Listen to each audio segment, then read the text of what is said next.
now one of our biggest challenges is integrating all this data and centralizing it onto the system so that we can do things like, for instance, search in one place for all of the media, or go to an interview and see a list of time codes and click on a particular time and jump to a portion in the story where we can, hear somebody talking about a specific memory. And a lot of the systems, actually, that I've been discussing with some of the other conference attendees do very similar things, and I think that's one of the most interesting things when I've been talking to people who've been coming by the table,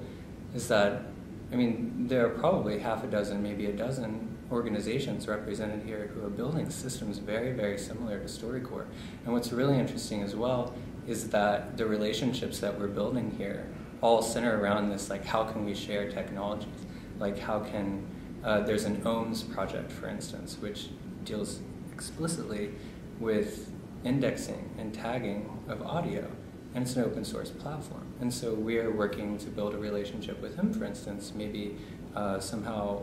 their technology can integrate with ours. Maybe we can work together to collaborate. Maybe there's something we can give back to them. One of the most exciting things about having StoryCorps be part of this amazing WebWise conference is that we're able to see and to tap into the ways in which organizations and collections that are similar to ours are really thinking both expansively and creatively about what it means not only to be a born digital archive, but what it means to think about how that archive might exist in the world, to interact with a public that's very interested in seeing more of those materials. We've seen presentations by what I consider to be peer institutions in places like the New York Public Library, and other places that are really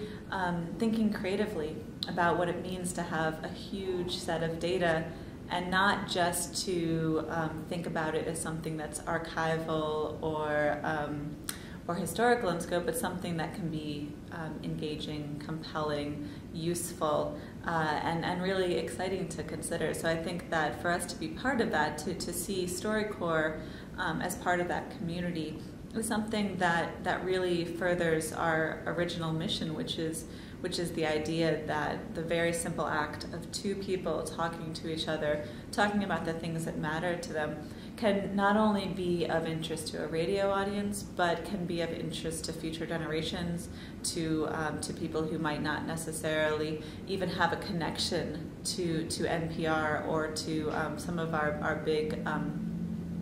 broadcast venues. And I think that we've been given a lot of ideas about how to make our archive accessible and again intriguing to a wider audience. So it's been a really nice experience. Mm-hmm.